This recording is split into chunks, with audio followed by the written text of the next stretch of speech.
Et salut à tous, on se retrouve aujourd'hui pour une présentation de Dune Imperium. Donc Dune Imperium, c'est un jeu qui se joue de 1 à 4 joueurs. Il y a une variante solo, il y a un mode solo qui est fonctionnel, avec un deck spécial pour ça, et que je vais vous présenter. Je vais vous présenter aujourd'hui le mode solo, qui en termes de gameplay pour le joueur n'est pas différent du jeu classique multijoueur. Et il y a seulement une petite variante concernant les ennemis. On va partir du principe qu'on explique comme pour un multijoueur, et ensuite je viendrai aux particularités du solo. Dans Dune Imperium, l'objectif est de gagner des points de victoire. Les points de victoire sont représentés par ce petit symbole qui se trouve ici, et on va le retrouver à différents endroits. Il y a deux moyens principaux de gagner ces points de victoire. D'une part, ce qu'on voit ici sur la gauche, puisqu'on retrouve ces points ici, c'est l'influence que l'on a auprès des 4 factions du jeu, à savoir les Fremen, les habitants de Dune, les Bene Gesserit, donc une faction religieuse, les Spacing Guild et l'Empereur. Donc ça c'est une des méthodes. En grimpant en influence sur chacune des échelles, on va pouvoir gagner un premier point de victoire ici, et si on arrive dans cette dernière partie de chacune des factions, on va pouvoir récupérer ce petit symbole qui indique qu'on a une alliance avec la faction. Et une alliance avec la faction, on va la conserver tant que personne d'autre n'a plus d'influence que vous sur cette faction. Donc quelqu'un qui voudra récupérer ce pion d'influence devra placer son marqueur d'influence au-dessus du vôtre. Donc il y a des petits cubes ici pour marquer l'influence que l'on a par rapport à la faction. Idem, donc évidemment, ça veut dire qu'on peut conserver ce point de victoire ou le perdre en fonction. Le point de victoire qui est gagné à la deuxième étape de l'influence sur une faction peut également être perdu si notre marqueur redescend, ce qui est un peu plus rare, je trouve. Alors, donc ça c'est une des méthodes. La deuxième méthode, ça va être les conflits qui se passent sur Dune pour récupérer l'épice. Ici, les conflits, ça va être un peu le cœur du jeu aussi, c'est à chaque début de tour de jeu, on va piocher une carte conflit. On va prendre la première, par exemple. Et sur cette carte conflit, il est indiqué que le premier va gagner un point de victoire ici, le second va gagner des cartes intrigue et des Solari, donc de la monnaie de Dune, ou de l'Empire, et le troisième gagne 2 Solari. Alors, on place cette carte conflit ici, et les conflits vont se résoudre au milieu, comme une sorte de gros conflits, de gros combats. Ici, on a les garnisons des différentes maisons, puisqu'on représente tous une maison dans le jeu. Donc ici, on a le comte Ilban, ici, on a Glossu, donc de la maison Harkonnen, ici, c'est la maison Riches, et moi, je représente la maison Torvald. On a également la maison Atreide, évidemment. Donc ça, ce sont les garnisons. On peut avoir des troupes dans notre garnison, et pendant le jeu, on va pouvoir envoyer des troupes dans la zone de conflit, directement, donc au milieu. Et à la fin du tour de jeu, donc une fois que tout le monde aura joué, tout le monde aura placé ses agents, on va faire une résolution de combat au milieu. Chaque troupe placée au milieu va récupérer un nombre de points, ici c'est 2 par troupe. En plus de ça, on aura des bonus, on verra comment ça se passe pour récupérer ces bonus. Et celui qui a le plus grand score sera en première place, ensuite le deuxième et ensuite le troisième. Donc c'est un moyen assez important de récupérer des points de victoire et d'autres avantages. Alors ces deux grands principaux moyens de le faire, ce ne sont pas les seuls.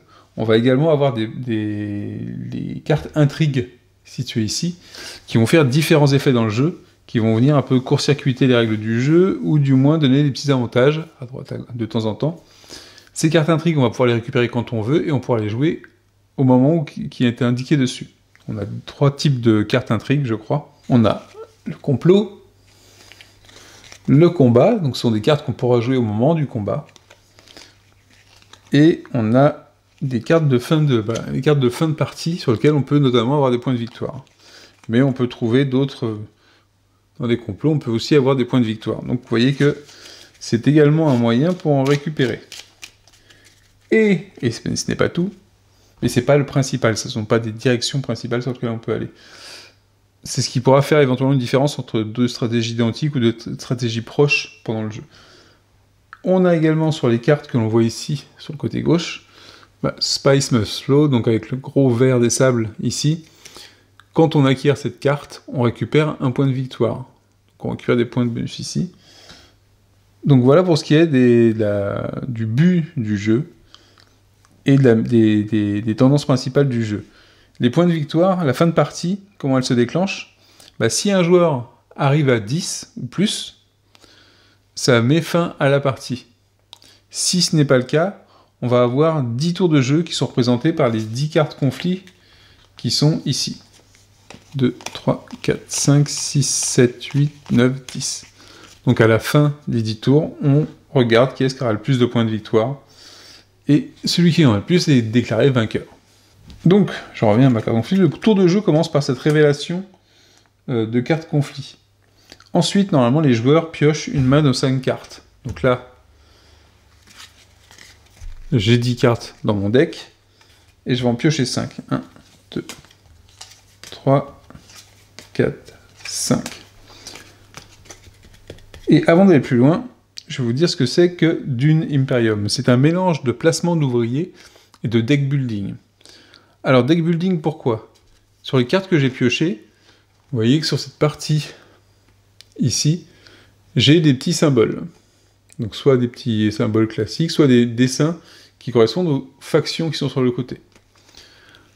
Ces dessins, et parfois j'ai rien du tout sur le côté par contre, ces dessins correspondent aux zones dans lesquelles je vais pouvoir envoyer mes agents. En début de partie, on a 2 agents. On pourra en récupérer un 3e grâce à une des actions. Et là où arrive le placement d'ouvriers, c'est que ce sont les zones sur lesquelles on va pouvoir envoyer un agent et donc placer un ouvrier. Donc, par exemple, si je prends cette carte ici, Seek Allies, va me permettre de placer un agent sur une des 4 factions. Donc, pas directement sur la faction, mais sur les zones qui appartiennent aux factions. Il y a 2 zones par faction sur le côté.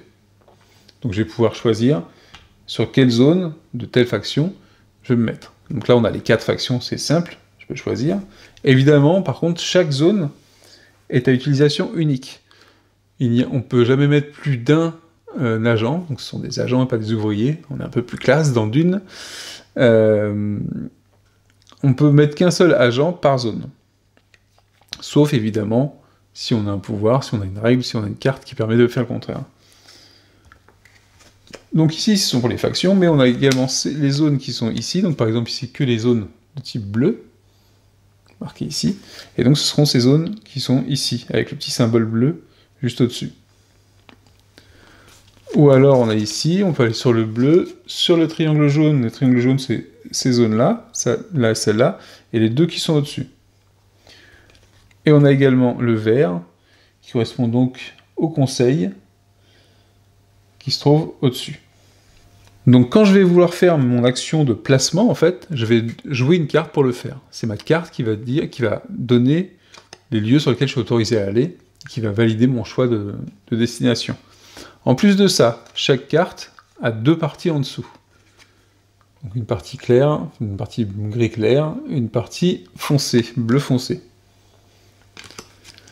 La première partie est l'effet de la carte quand on la joue pendant le tour d'agent. C'est-à-dire qu'en fait, on va séquencer ça en... quand je fais des tours de joueurs, j'ai les tours d'agent, c'est le tour dans lequel je vais pouvoir placer un agent, ou bien j'ai un tour de révélation. C'est un peu la fin de mon tour correspond à un tour de révélation, c'est-à-dire que j'ai plus d'agent à mettre en jeu, ou alors je n'ai plus envie d'en poser, parce que j'ai envie de faire un tour de révélation. Et à ce moment-là, je révèle toutes les cartes qui me restent en main. Donc au début, là, par exemple, j'en avais 5. Si j'avais joué 2 agents, je pourrais très bien avoir joué ces 2-là. Et je révèle les cartes qui sont en main, ces 3-là. À ce moment-là, je ne regarde plus les parties supérieures de mes cartes. Je ne regarde que la dernière partie, en bleu foncé. Et je vais avoir différentes choses dessus. Ici, par exemple, ce sont des points... Alors, je ne sais plus comment on les appelle. Je ne sais pas si c'est de l'influence ou autre chose, ou une négociation peut-être. La négociation. Et ici, je vais avoir 4 points de négociation. Ces 4 points de négociation vont me permettre d'acquérir des cartes. Alors, on aura celle-là, toutes celles qui ont un coup en haut à droite. Cette carte ici est spéciale, elle ne peut être obtenue que quand on va sur cet espace ici. D'ailleurs, je vais la mettre un petit peu sur le côté. Ça sert à rien de la rajouter ici. Donc je peux acheter ces cartes-là. Dès que j'en achète une, je la remplace. Donc celles-là, elles sont en permanence. Et ici, c'est l'offre du marché, un petit peu, on va dire, comme dans un deck building. Donc si j'achète une carte, je la remplace par une autre. Et si j'ai encore assez de points de négociation, je peux continuer à acheter. Sur ces cartes, on va trouver la même chose, elles ont la même disposition, avec les zones. On va voir les zones qu'on pourra visiter avec nos agents, les effets quand on joue la carte pendant un tour d'agent, et les effets quand on fait la révélation. Parfois, on a des petits mots-clés qui indiquent une faction, ça servira pour d'autres cartes qui ont des effets sur les cartes de cette faction-là. Parfois, on aura un effet, comme c'est le cas sur cette carte ici, où on a un bonus à l'acquisition de la carte, donc à ne pas oublier, moi ça m'est arrivé souvent. Et sinon on retrouve la même disposition de cartes, donc c'est plutôt simple d'utilisation. Les cartes gagnées vont dans la défausse, comme dans un deck building classique. Parfois on aura ce petit symbole-là, le signet ring, c'est ce qui permettra de déclencher sur notre fiche du personnage l'effet qui se trouve en bas à droite, qui n'est pas le même en fonction du personnage que l'on va prendre. Donc ça ici c'est pour Thorvald, et par exemple pour Harkonnen, on a un autre ici. Donc on va comme ça enchaîner les tours. À chaque fois, quand on va passer à la phase des joueurs, chaque joueur va dire je joue une carte, je place mon agent, je paye un coup s'il y a besoin. Alors on va voir sur les différents lieux.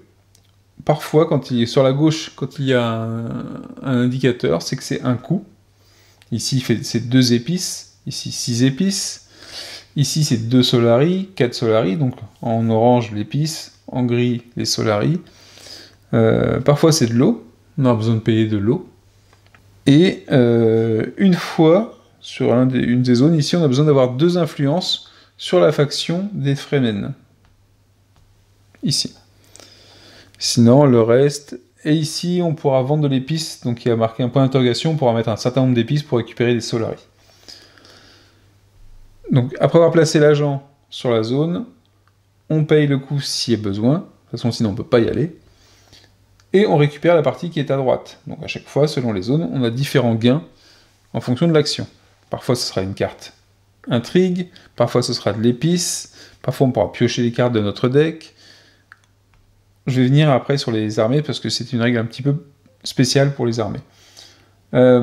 Autre chose, quand on place notre agent sur une des factions, on augmente de 1 niveau l'influence que l'on a sur cette faction. C'est ce qui va nous permettre de grimper, de gagner des points de victoire et de gagner l'alliance avec cette faction.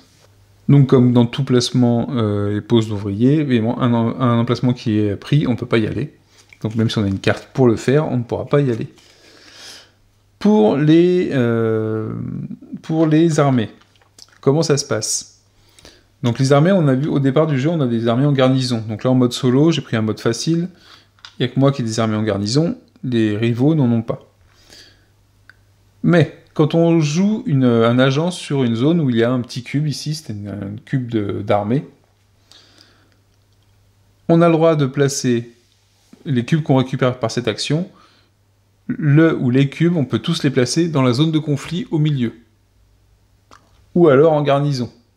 On a le choix. Si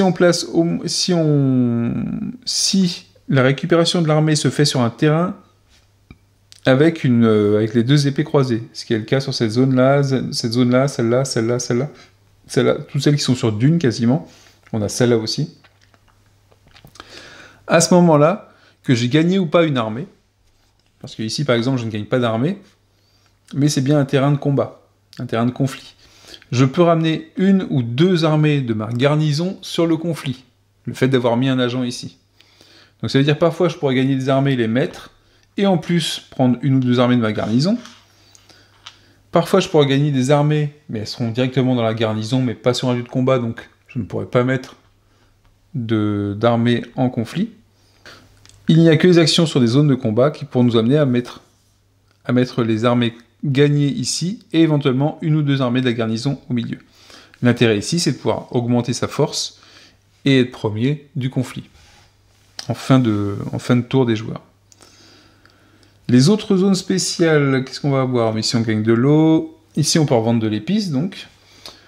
Et ici, on va pouvoir récupérer son 3e agent. Donc, pour le mode multijoueur, tout le monde est récupéré avec cette action-là. Cette action-là n'est disponible qu'une seule fois par joueur, par partie, puisqu'on récupère qu'une seule fois son 3e agent. Il faut payer 8 Solari et récupérer son agent. Ici, c'est le Haut Conseil. Ça nous permet de mettre un marqueur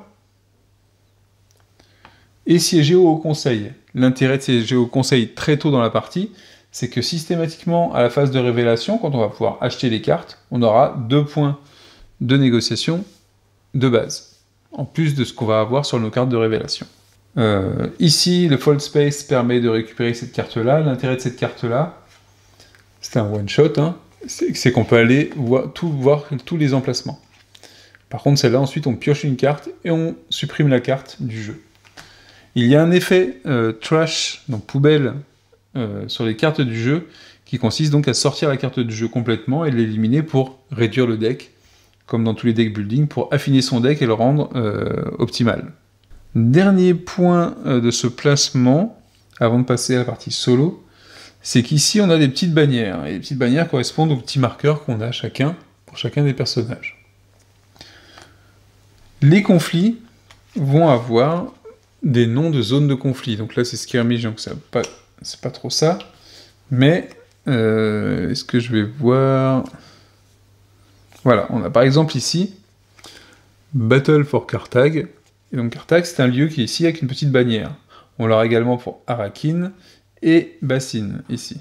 Si jamais on remporte un conflit, donc on est le premier sur la zone de conflit, et qu'on remporte la victoire, et que ça correspond à une des 3 zones, on placera son petit drapeau, donc, sur la zone en question. Donc, par exemple, si c'était Carthage, on l'aurait mis ici.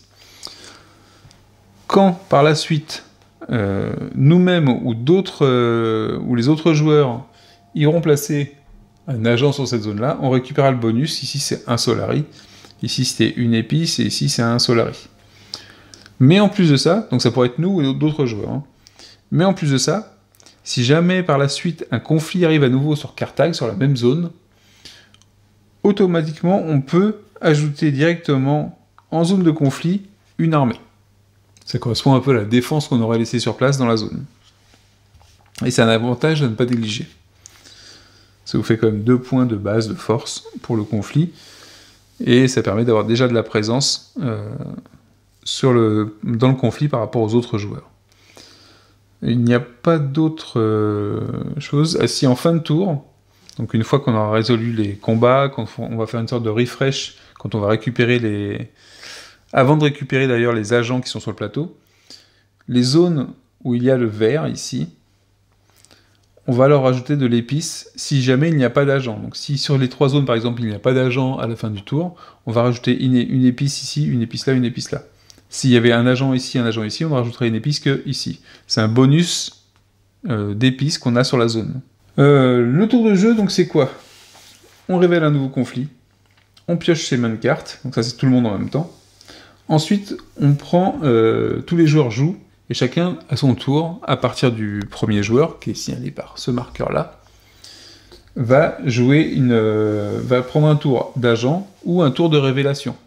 Le tour de révélation, si on le fait, on ne pourra plus revenir après faire un tour d'agent. C'est comme si on terminait le tour, on passe, et seuls les joueurs qui continuent à avoir des agents ou à faire des tours d'agent peuvent le faire. Donc un tour d'agent, c'est quoi? C'est qu'on joue une carte, on choisit le lieu sur lequel on place notre agent, on paye le coup, on gagne la récompense. Éventuellement, on augmente la faction, on augmente ses points de victoire si on en a, et ainsi de suite. Une fois que tout ça c'est fait, c'est-à-dire que tout le monde a fait un tour de révélation, on passe à la phase de combat. La phase de combat, on va donc, avec ces 3 marqueurs ici, les faire progresser et les placer en fonction des armées qui sont ici, mais également des cartes intrigues de combat qu'on aura jouées, et également aux cartes de révélation qui vont pouvoir nous augmenter les valeurs de combat. Par exemple, sur cette carte-là, si elle est jouée en révélation, vous voyez on gagne 2 points de négociation et 3 points de force dans le conflit. Donc ces 3 points de force ne sont valables que si vous avez au moins une armée dans le conflit, et ça va vous augmenter votre force de 1, 2, 3, comme indiqué sur la carte. Chaque cube vaut 2 forces, mais ces augmentations, c'est pour chaque épée, vous augmentez de 1. Donc ça vous permet donc d'avoir des effets supplémentaires de surprise par rapport aux autres aussi, ou de rattraper les autres dans le conflit. Une fois que c'est terminé, on répartit la victoire comme indiqué sur la carte conflit. En cas d'égalité pour la première place, la récompense n'est pas donnée. Le premier et le deuxième gagnent la récompense située en seconde position. Ensuite, on rafraîchit, on remet de l'épice s'il y a besoin, s'il n'y a pas d'agent sur les zones. Le manta, ah oui, ici on a une zone manta qui permet de récupérer le manta, donc qui est un... Comment on pourrait appeler le manta? Un super ordinateur, mais humanoïde. Et on récupère tous les agents, on déplace le marqueur premier joueur vers le joueur suivant, et ça continue comme ça, jusqu'à ce que quelqu'un atteigne les 10 et soit le seul à l'atteindre, ou qu'on ait passé, enfin 10 ou plus, ou qu'on ait passé nos 10 cartes, et on vérifie qui est-ce qui a le plus grand score. Pour le mode solo, comment ça se passe? En mode solo, et d'ailleurs c'est important de noter qu'en mode de joueur c'est pareil, on va avoir un joueur fictif. En mode de joueur, je vais faire une aparté là-dessus, ce joueur fictif va seulement être utilisé pas pour concourir contre vous au niveau des points, mais seulement pour prendre des emplacements. Et, alors donc que ce soit des emplacements ici, ou alors faire partie du conflit, histoire que ça rende le jeu plus tendu. En mode solo, c'est différent, on a 2 rivaux qui vont lutter contre vous, et donc qui vont avoir des marqueurs de score. Ce qui n'est pas le cas en mode de joueur, le rival n'a pas de marqueur de score. Donc ici, moi j'ai mon marqueur de score qui est là, mais les rivaux en ont également. Donc en fonction du niveau de difficulté, on va pouvoir avoir des ressources de base un peu différentes. Par exemple, en novice, eux, ils ont un marqueur d'eau comme moi, en début de partie, mais moi j'ai en plus un solari et une épice. Voilà, pour ma différence. J'ai également 3 troupes en garnison comme en setup standard. Eux n'ont pas de troupes en garnison. Alors comment ça va se passer pour eux au niveau de l'utilisation? Donc eux c'est pareil, ils vont faire des tours d'agents quand ils vont jouer, et donc ils vont placer un agent sur une des zones. Comment est-ce qu'on détermine sur quelle zone ils vont placer leur agent? On va avoir un deck de cartes qui s'appelle la maison Agal, et quand un joueur fictif va jouer, on tire une carte, il est indiqué sur quelle zone il se place, donc là on va mettre son agent sur cette zone-là. Par contre, sur la zone en question, vous voyez que normalement c'est cette zone-là, ici avec l'épée, donc chez l'empereur. Sur cette zone-là, normalement il faudrait payer 4 épices pour récupérer 2 armées et une carte intrigue. Ici, on ne suit pas ce qu'il y a sur le plateau. On place l'agent à cet endroit-là, et on regarde ce que fait la carte. La carte ici, elle nous donne seulement 2 armées et une augmentation. Elle nous rappelle qu'on fait une augmentation, puisque c'est sur une des factions, du marqueur du rival. Donc le rival va progresser quand même, et il va récupérer ici 2 troupes. Puisque ce n'est pas une zone de combat, on les mettra dans sa garnison. Parfois il va avoir cette carte-là, la récolte d'épices. La récolte d'épices, c'est bien particulier. Il va choisir la zone d'épices, donc une de ces 3-là, qui a le plus de bonus d'épices. Donc il y a le plus de marqueurs, en fait, à droite ici. Et il va se positionner sur celle qui a donc le plus de bonus. En cas d'égalité, sur celle qui rapporte le plus d'épices au final. Donc si par exemple j'ai un bonus ici et un bonus ici ça fera 4, ici ça fera 3, il se positionnera sur celle-là. Il ne va pas payer l'eau, parce que c'est pas marqué sur la carte, il placera son marqueur ici et récupérera l'épice. Si jamais il n'y a aucun bonus, parce qu'il n'y en a pas eu au tour d'avant, à ce moment-là on pioche une autre carte. Idem, si l'emplacement sur lequel il doit se placer est déjà pris, donc par exemple je prends celle-là, et si l'emplacement était déjà pris, on repioche une autre carte. Et c'est comme ça que vont fonctionner les 2 rivaux.